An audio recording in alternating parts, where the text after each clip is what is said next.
उमरखेड महागाव विधानसभा मतदारसंघामध्ये मागील दोन्ही सत्रामध्ये अतिवृष्टी झाल्यामुळे जे अति खराब रस्ते झाले आणि त्या अनुषंगाने एक विशेष पॅकेज ह्या ठिकाणी दिलं पाहिजे या अनुषंगाने मी ह्या ठिकाणी विधानभवनामध्ये प्रश्न मांडेल। त्याचबरोबर त्या ठिकाणी आज रेल्वेचं जाळं विणल्या जात आहे, शक्तिपीठ विणल्या जात आहे, नॅशनल हायवे झाला उमरखेड विधानसभा मतदारसंघातून, म्हणून रोजगाराच्या दृष्टिकोनातून मोठा उद्योग होणं त्या ठिकाणी नितांत गरज आहे। वास्तविक पाहता त्या ठिकाणी मोठ्या प्रमाणामध्ये ऊस पिकतो। आम्ही जवळपास 9 कारखान्यांना त्या ठिकाणी ऊस पुरवतो आहे, परंतु 2 कारखाने त्या ठिकाणी आहेत, परंतु ते भाडेतत्वावर आहेत। अनेक ह्या ठिकाणी मोठा उद्योग उभारण्यासाठी ह्या ठिकाणी वाव असताना त्या ठिकाणी मोठा उद्योग उभारला जात नाही।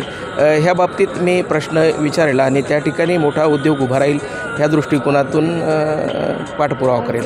नाही, वास्तविक पाहता सरकार तर शेतकऱ्याबाबतीत अतिशय सकारात्मक आहे। यावर्षी अतिवृष्टी झाल्यानंतर शेतकऱ्यांना अतिशय तात्काळ ह्या ठिकाणी अनुदान देणं हे अतिशय तात्काळ एका महिन्याच्या आतमध्ये त्या ठिकाणी तात्काळ अनुदान दिलं। एवढंच नव्हे तर कर्जाच्या माफीच्या संदर्भानं सुद्धा येणाऱ्या काळात सरकार सकारात्मक आहे। शेतकऱ्याबाबतीत सरकार अतिशय सकारात्मक आहे।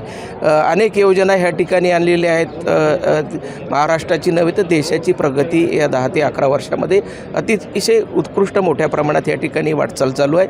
मागील 60 वर्षात जे झालं नाही ते 11 वर्षात झालेलं आहे। निश्चित आणखीन मोठ्या प्रमाणात या ठिकाणी प्रगती झाल्याशिवाय महाराष्ट्राची नव्हे तर देशाची झाल्याशिवाय राहणार नाही।